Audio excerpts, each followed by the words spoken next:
हत्या कर दिया और हमारा क्या होगा। उसका मार गिरा यार, हमारी कोई वही नहीं हो रहा कुछ भी। अब किसी के काम से छोड़े ही नहीं, हम बेकार कर दिए बिल्कुल। पापा, मैं कितनी अभागी हूँ, अपनी माँ का चेहरा भी आखिरी बार नहीं देख पाई। ये शब्द किसी और के नहीं बल्कि उस बेटी के हैं जिसने अपना आंखों के सामने अपनी माँ को कटते हुए देखा। उसने लाख कोशिश की लेकिन तमंचे और फरसे की धमकियों ने उसे खामोश ही रहने को मजबूर कर दिया। रविवार को शाम को आशा ज्योति केंद्र में रूबी अपने पिता सतेंद्र से मिली। वो उन्हें देखते ही लिपट गई और कई दिनों का दबा दर्द फूटकर सामने आ गया। इस दौरान भाई, पिता और बहन सभी की आंखें नम थीं।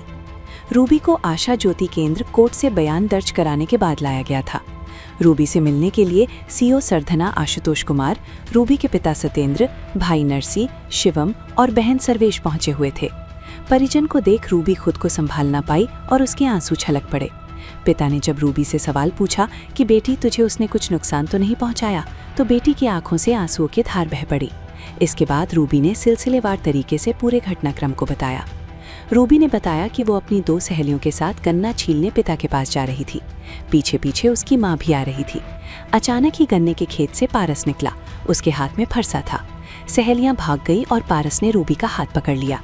वो उसे खेत में खींचने का प्रयास करने लगा। माँ सुनीता ने विरोध किया तो फरसे से पारस ने उस पर वार किए। रूबी इस बीच हाथ जोड़ती रही और गिड़गिड़ाती रही। पारस नहीं रुका और रूबी को खेत में घसीट कर ले गया। रूबी किसी तरह भागने का प्रयास करने लगी तो पारस भी कूद कर आ गया। उसने तमंचा दिखाकर धमकाया कि जैसे तेरी माँ को मारा है वैसे तेरे पिता और भाई को भी मार दूंगा। डर के कारण रूबी के गले में आवाज अटक गई। लगभग 1.5 घंटे तक वो गन्ने के खेत में रूबी को बैठा कर रखे रहा। फिर वो रूबी को लेकर गंगा नहर पटरी तक चला गया। पारस ने ट्रक रुकवाया और फिर रूबी के साथ दिल्ली चला गया।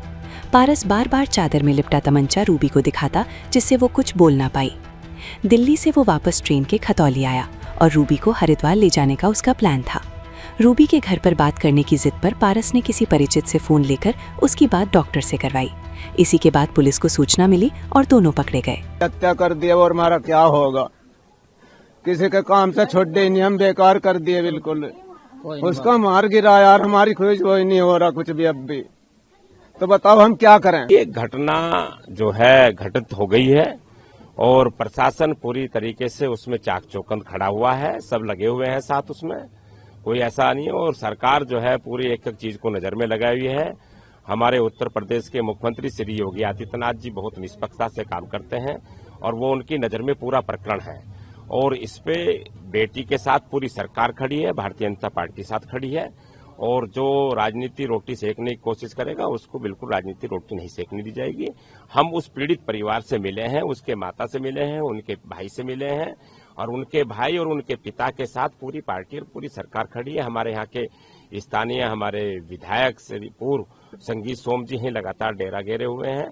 सब लोग यहाँ पूरी पार्टी है और किसी प्रकार का भी दोषियों को बिल्कुल भी बचाया नहीं जा सकता और उनके खिलाफ कठोर से कठोर कार्रवाई होगी और दूध का दूध, पानी का पानी पूरा होगा। अच्छा, जिस तरीके से परिजन कह रहे हैं कि बेटी के परिजन के पुलिस ने 48 घंटे का जो समय दिया था, अभी तक कोई सफलता नहीं। पुलिस काम कर रही है, उसमें सफलता ऐसा नहीं है कि एकदम से बताया जाएगा। वो अब हमारे कप्तान बताएंगे इस बात को कि सफलता पूरी तरीके से पूरी टीमें लगी हुई है। उन्होंने कल मीडिया के सामने ही बताया है।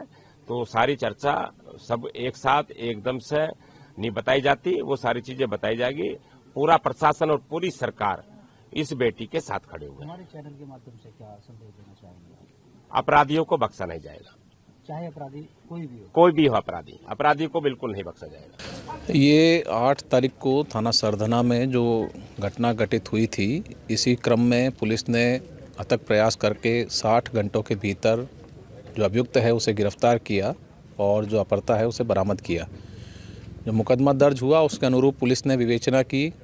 इसमें पूरी कार्रवाई में 10 से अधिक टीमें बनी। 4 प्रदेशों के 7 जनपदों में पुलिस फोर्स भेजी गई।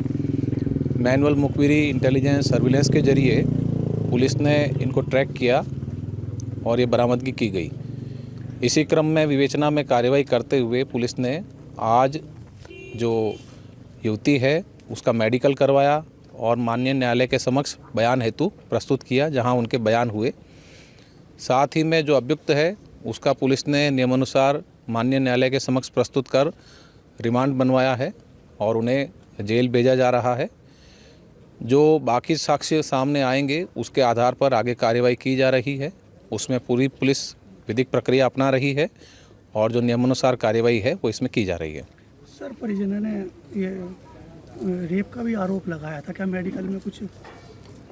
जी, इसमें जैसा मैंने बताया, जो भी इसमें साक्ष्य सामने आएंगे, चाहे मेडिकल रिपोर्ट हो या युवती ने जो माननीय न्यायालय के समक्ष बयान दिए हों, उसी के आधार पर इसमें आगे अग्रिम कार्रवाई की जाएगी।